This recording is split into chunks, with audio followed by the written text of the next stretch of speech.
Hi, Assalamualaikum. I'm going to present to you my research paper entitled Language Choice Among Young Indian Professionals in Malaysia, focusing on Tamil and other languages. My name is Nodiana Adlin, and my main supervisor is Associate Professor Dr. Aidil Haimi Muhammad Adnan, and my co-supervisor is Dr. Noor Ashikin Abdul Manan, and I am from UITM Shah Alam from Selangor Darul Ehsan. Let's start with the background of study. Malaysia is proudly multicultural, and in that setting, young Malaysian Indian professionals routinely navigate three languages: English, Malay, and Tamil, especially at work. Guided by Fishman's domain theory, my study looks at how language choices shift with role, audience, and setting, and what those choices say about identity. Tamil, a classical language with ancient roots, remains emotionally and culturally significant, even as many in Malaysia are now trilingual. At the same time, education, policy, and career demands can nudge speakers toward English and Malay. So, this research asks, how do these professionals choose languages? What attitudes drive those choices? And how does that shape who they are at work? Now let's proceed with the problem statement. In Malaysia's multilingual workplaces, language choice is not natural. It is identity work. Young Malaysian Indian professionals are judged by the code they pick. English to signal competence and climb hierarchies, Malay to align with national norms and build inter-ethnic trust, and Tamil to anchor culture and emotion. Most navigate this by code switching, but we still lack clear, domain-anchored evidence of when and why switching occurs and how attitudes toward Tamil shape professional identity. This study used Fishman's domain model to map those choices and show what they mean for identity at work. This study is guided by three research questions. First, what are the factors related to language choice and language use among young Malaysian Indian professionals in the workplace domain? Second, what are the attitudes and beliefs of young Malaysian Indian professionals toward Tamil and other languages like English and Malay with reference to their social and professional identities? And thirdly, how does the experience of young Malaysian Indian professionals in the workplace domain contribute towards their social and professional identities? Next, let's review work on language choice among young Malaysian Indian professionals, situating it within Fishman's domain theory and covering history, policy, the role of Tamil, English, and Malay, and identity. Firstly, the arrival of the Indian community in Tanah Melayu. Indian presence in Malaya dates back 2 millennia to trade, but large-scale settlement rose under British rule from the late 18th century. Tamils, alongside other South Asian groups, were brought for plantations, infrastructure, and administration. Over time, distinct speech networks formed around estate life, schooling, and urban migration, shaping how Malaysian Indians use Tamil, English, and Malay across domains. Secondly, language policy in Malaysia. Post-independence policy positioned Malay as national and official language, shifting educational and administration from English to Malay. This nation-building move supported unity but created tension for minorities trying to maintain mother tongue transmission. In practice, Malaysia balanced three pressures: uphold Malay, keep English for global competitiveness, and protect heritage languages like Tamil, pressures that young professionals still navigate daily. As for Tamil language in Malaysia, Tamil anchors heritage and emotion, marking in group solidarity and pride. For English language in Malaysia, it signals professionalism and upward mobility, the go-to for formal work. As for Malay language, it aligns with institutional expectation and builds inter-ethnic rapport. Lastly, identity. Following block, identity is multi-layered social, cultural, occupational. In Malaysian workplaces, language becomes identity work. Professionals use different codes to belong, to be seen as competent, and to honor heritage. Strategic switching bridges social and professional self, showing how language actively constructs identity rather than merely expressing it. Next is data collection and analysis. Grounding the study is Fishman's domain theory. The workplace is a distinct domain with its own norms that shape language choice. My sample is 6 young Malaysian Indian professionals in marketing and communications at a large private hospital in Kota Damansara. We collected data via 3 instruments: semi-structured individual interviews, written narrative frames, and focus group discussions. All recordings were transcribed manually to ensure accuracy and close engagement with the data. For analysis, I applied Braun and Clark's six-phase thematic analysis, coding and refining themes manually. NVivo was used briefly to make initial quotes and produce visuals. To strengthen credibility, I conducted member checking so participants could verify and refine my interpretations. As for sample and setting, the research used purposive sampling to match the study focus on workplace language in marketing and communications. Inclusion criteria were aged 20 to 30 years old, a bachelor's degree holder, and high proficiency in Tamil, English, and Malay, verified by the HR records. The site was a private healthcare organization in Selangor, coded as KD Hospital for anonymity. The final sample was six staff members, three female participants coded as I2, I4, and I5, or interviewee 2, interviewee 4, and interviewee 5, and three male participants coded as I1, I3, and I6, or interviewee 1, interviewee 3, and interviewee 6. These codes are used consistently throughout the analysis. This study examined six young Malaysian Indian professionals in marketing and communications at a private hospital in Kota Damansara. Using narrative frames, semi-structured interviews, and two focus groups, I manually transcribed all data and analyzed it with Braun and Clark's thematic analysis, consolidating findings by team rather than instrument. What emerged is clear. Language choice at work is strategic, identity work, not habit. First, factors influencing language choice in the workplace. Three forces consistently shape code selection: hierarchy and formality with 41%, audience and context with 32%, and culture sensitivity and rapport with 27%. For research objective 1, I asked what actually drives language choice at work. Across interviews, narrative frames, and focus groups, the pattern is clear. Language choice is strategic, not random. Three forces shape it.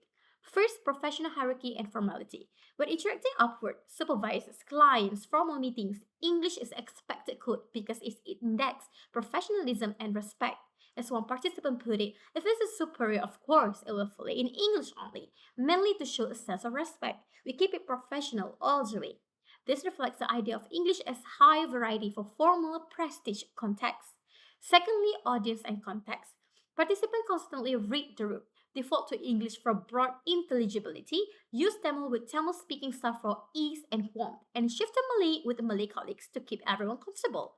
In the workplace, I speak in English more. I do speak in Tamil at times. Malay, I speak with my Malay colleagues to make them feel comfortable too. That is domain-sensitive choice, matching code to task, role, and relationship. Third, cultural sensitivity and rapport building. Choices are deliberately other-centered, aimed at affirming the listener's identity and building trust. It is up to the person that I am communicating with. If they are comfortable in Malay, then the conversation has to be in Malay. So what does this add up to? A functional map.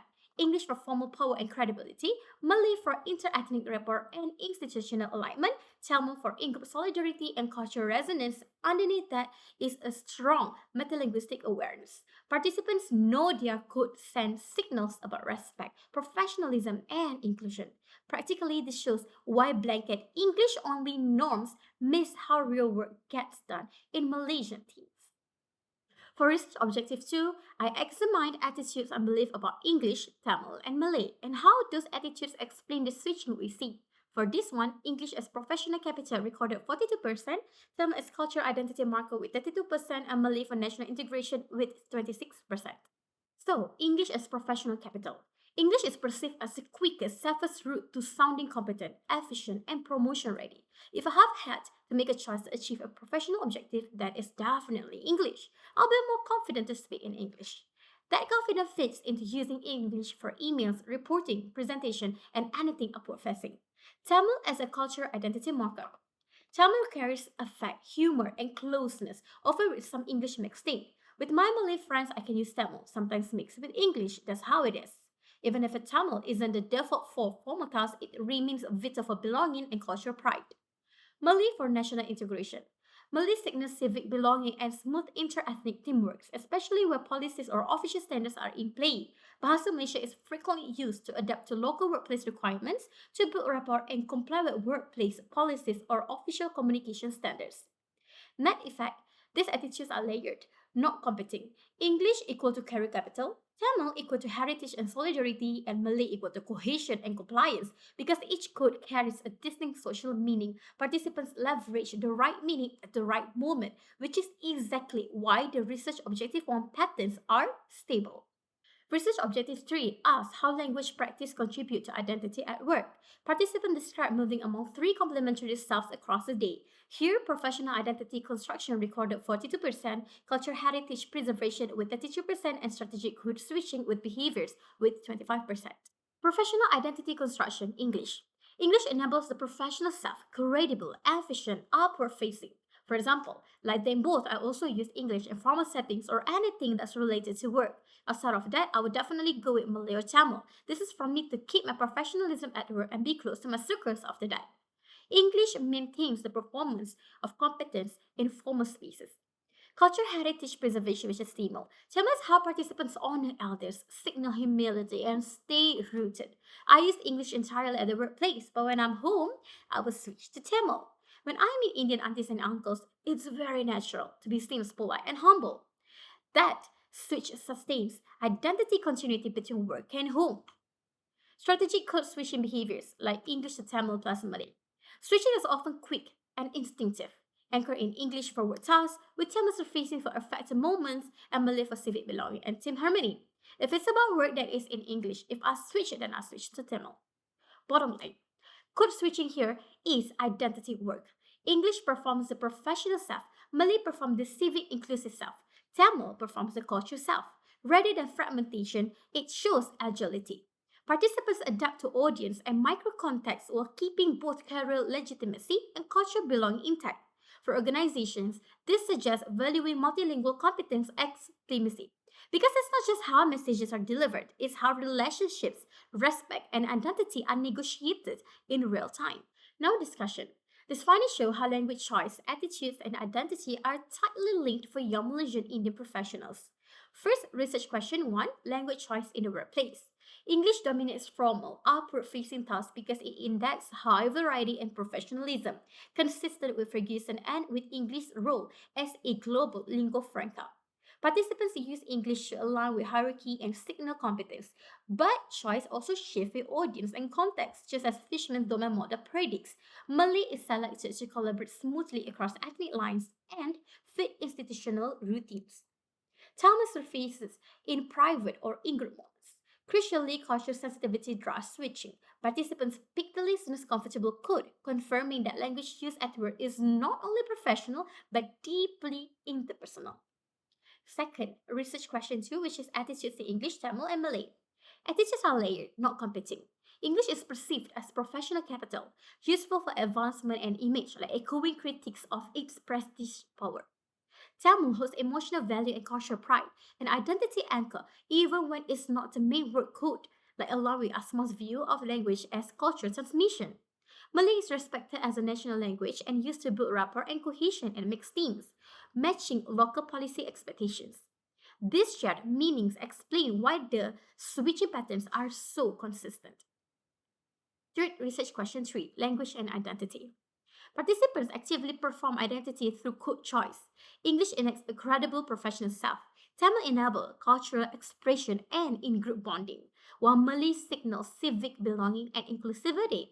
This is classic strategy code switching, a bridge and sometimes a boundary, consistent with Maya Scotland's markedness model and Tafel view that people adapt to slaying group notes. Bringing it together, overall, the study aligned with Fishman's domains and Ferguson's high-level varieties. English and Malay dominate formal and inter-ethnic work, while Tamil anchors affective ties. Participants don't just speak languages, they live them, associating each code with a role, a relationship, and a goal. Practically, that means multilingual agility is not a side skill, it's central to how work, respect, and belonging are negotiated in Malaysian workplaces. Next is implications. For the public, this findings spotlight Malaysia's real multilingual practice, English for professionalism, Malay for cohesion, and Tamil for heritage, and call for empathy toward minority language maintenance. Linguistic agility and cultural sensitivity are not nice to have, they're everyday skills for harmony. Secondly, for students, especially for arts, literature, and social linguistic students, this is a live case of code switching, hybridity, and identity work, usable for textual analysis, creative project, and testing theories from fishermen to test for in real workplaces.